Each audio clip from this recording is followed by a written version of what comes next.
protect rural communities and ensure food security, and according to Carney, the debate should focus on long-term stability rather than short-term political arguments.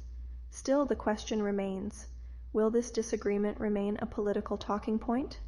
Or could it eventually influence real trade negotiations between the two countries? That's exactly what experts are now trying to figure out, because history shows that small disputes over agriculture can sometimes grow into much larger trade conflicts. And with both nations closely connected economically, even minor disagreements can have significant consequences. But before we jump to conclusions, there's another important layer to this story, one that many viewers might not realize, and it involves how dairy prices, farming communities, and government policies intersect in ways that directly affect millions of people. To understand why this issue matters so much, we need to take a closer look at how the dairy industry actually works in both countries, because the differences between the American and Canadian systems are much larger than many people think. And once you understand those differences, Trump's criticism and Carney's response starts to make a lot more sense. To really understand why this debate keeps resurfacing, we need to look closely at how the dairy systems in the United States and Canada actually operate.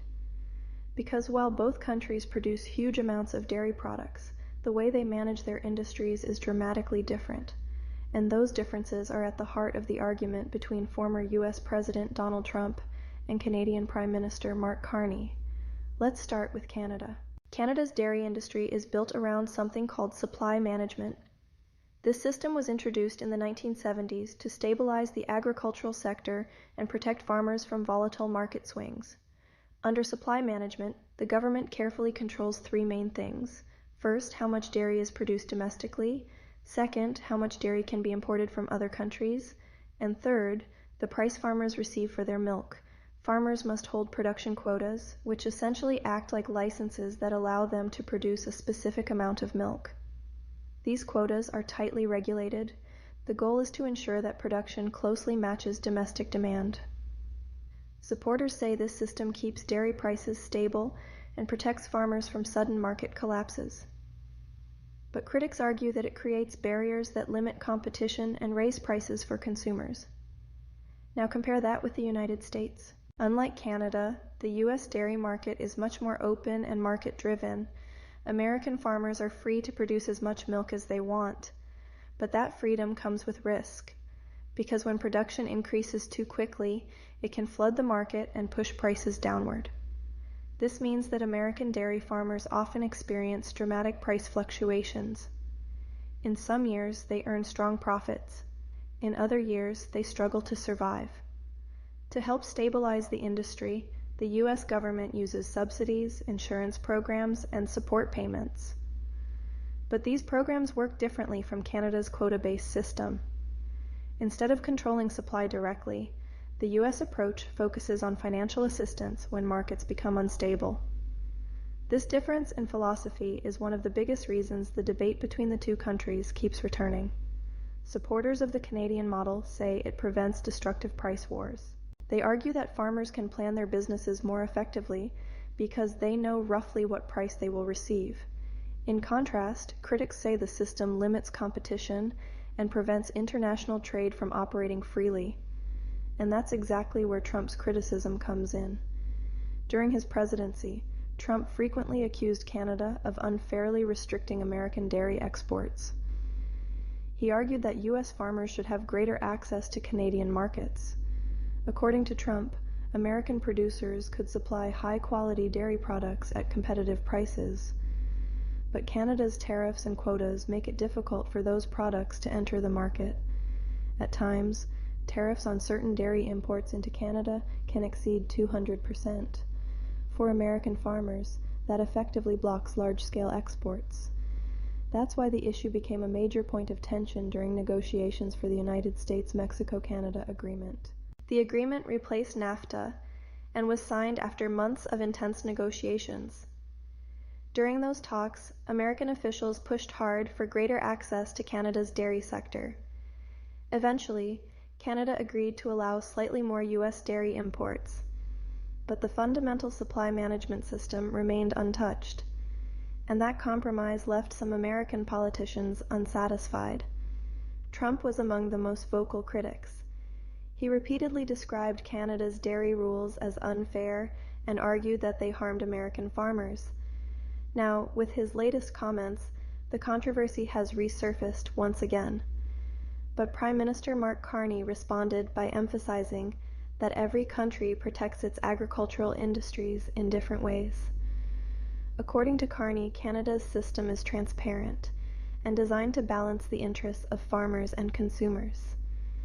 He also pointed out that the United States provides billions of dollars in agricultural subsidies each year. Those subsidies support farmers across multiple industries, including dairy.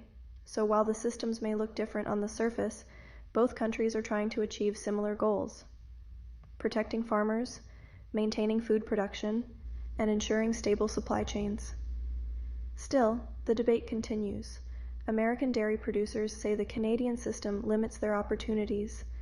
Canadian farmers say opening the market could destroy thousands of family farms. For them, supply management is not just an economic policy, it's a way of life. Many dairy farms in Canada are family-owned operations that have been passed down through generations. Without supply management protections, some farmers fear they could be overwhelmed by larger international competitors. Meanwhile, American dairy farmers face their own challenges. Over the past decade, many small U.S. dairy farms have struggled with falling milk prices and rising costs. Some have been forced to shut down entirely. Others have merged into larger corporate operations.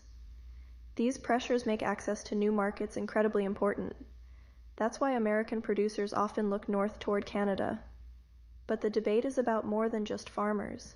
It also affects consumers. In Canada, dairy prices are often higher than in the United States. Critics say that's because supply management limits competition. Supporters argue that those higher prices help maintain stable domestic production, and they warn that abandoning the system could create unpredictable price swings. So when Trump criticizes Canada's dairy policy, he's tapping into a long-standing economic argument, one that has been debated by politicians, economists, and farmers for decades. But what makes the current situation unique is the speed at which the conversation has spread. Within hours of Trump's remarks, analysts, journalists, and political commentators began weighing in. Some sided with Trump's concerns about trade barriers. Others defended Canada's approach as a legitimate form of agricultural policy. And social media only amplified the discussion. Farmers from both countries began sharing their perspectives. Some told stories of struggling to keep their farms alive. Others warned that sudden policy changes could devastate rural communities. The issue quickly became more than just a political argument. It became a debate about livelihoods, national policy, and the future of agriculture in North America. And that brings us to the next question. Could this disagreement actually lead to a new trade conflict? Because history has shown that disputes over agriculture can sometimes spiral into much larger economic tensions. And with both countries deeply connected through trade, even small disagreements can have wide-reaching consequences. But before we explore that possibility, we need to look at how governments and political leaders are reacting behind the scenes. Because while public statements capture headlines, the real negotiations often happen quietly. And what's happening behind closed doors right now could determine whether this debate fades away or grows into something much bigger. As the debate over dairy policy continues to spread, political leaders and industry experts are beginning to weigh in more seriously. What initially sounded like a sharp remark from former U.S. President Donald Trump is now turning into a broader conversation about trade policy between the United States and Canada. Across Washington, several lawmakers have echoed Trump's concerns about Canada's dairy protections. Some American politicians argue that the Canadian supply management system creates an uneven playing field for U.S. farmers. According to them, American dairy producers are among the most efficient in the world. They produce huge quantities of milk, cheese, and other dairy products. But without access to international markets, those products sometimes end up competing domestically, pushing prices down and hurting farmers' profits.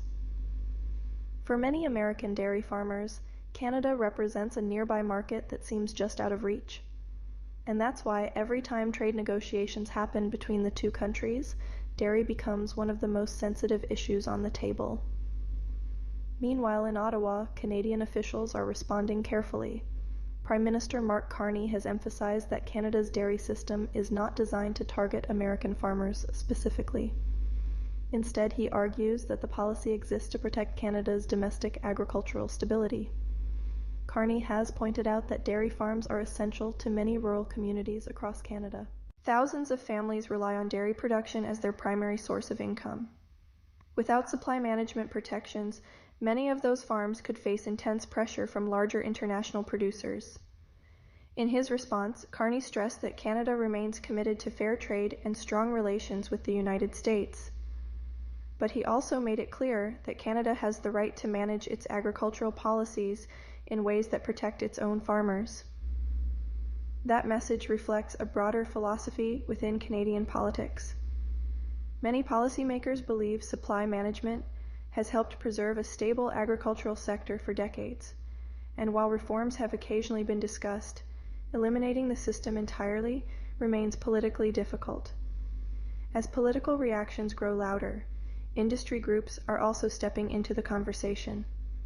American dairy organizations have long argued that Canada's policies restrict market access. Some industry representatives say that expanding exports to Canada could help stabilize American dairy prices. At the same time, Canadian dairy associations strongly defend the supply management system. They argue that it provides long-term security for farmers and prevents the kind of price crashes that have affected dairy industries in other countries. According to Canadian producers, the system ensures that farmers earn predictable incomes and that consumers have reliable access to domestic dairy products.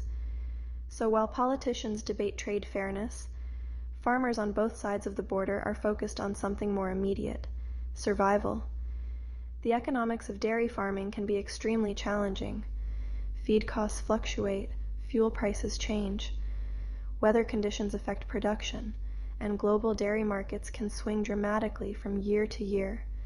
Because of these pressures, agricultural policy often becomes a balancing act. Governments must decide how much to protect farmers while still allowing markets to function competitively.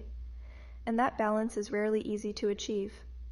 Meanwhile, trade experts are watching the situation closely. Some analysts believe the current debate will remain mostly political rhetoric. They point out that the United States-Mexico-Canada Agreement already established rules for dairy market access. Under that agreement, Canada allowed limited increases in American dairy imports. While those changes did not completely satisfy U.S. producers, they represented a compromise that both countries accepted. Because of that existing agreement, many experts believe a major trade conflict is unlikely in the immediate future. However, others warn that political pressure could eventually reopen negotiations. Trade agreements are not static. They can be revisited and renegotiated over time. And if political leaders decide that dairy policy needs further reform, the issue could once again move to the center of North American trade discussions. Another factor fueling the debate is public opinion. Social media platforms have amplified the conversation dramatically. Farmers, economists, journalists, and everyday citizens are sharing their perspectives online. Some Americans argue that Canada's tariffs are unfair and that free trade should apply to agricultural products. Some Canadians respond by pointing out that the United States also protects many of its industries through subsidies and regulations. The result is a complex conversation that doesn't have a simple answer. Both sides believe they are defending legitimate economic interests. And that's why the discussion has remained unresolved for so many years. But there's another layer to this situation that many people overlook. Beyond politics and trade agreements, the dairy industry itself is changing rapidly. Technological advances, global supply chains, and shifting consumer preferences are transforming how dairy products are produced and sold. Large multinational companies are expanding their reach. New farming technologies are increasing efficiency. And alternative dairy products are beginning to reshape consumer markets. All of these factors mean that agricultural policies may eventually need to evolve. Even countries with strong protection systems may face pressure to adapt to changing global conditions. For now, however, the focus remains on the immediate exchange between Trump and Carney. Trump's criticism has reignited a debate that has been simmering for decades. Carney's response has reframed the discussion around policy and economics. And both leaders have drawn attention to the broader question of how countries balance national interests with international trade. But the biggest question still remains unanswered. Will this debate simply fade away after a few news cycles? Or could it become the starting point for a new round of negotiations between two of the world's closest economic partners? To answer that question, we need to examine what might happen next. Because the future of this issue will depend not only on political rhetoric, but also on economic realities, farmer pressures, and diplomatic strategy. And the next phase of this story could determine whether the United States and Canada move toward cooperation or renewed trade tension. As the debate continues to unfold, many observers are asking a simple but important question: what happens next?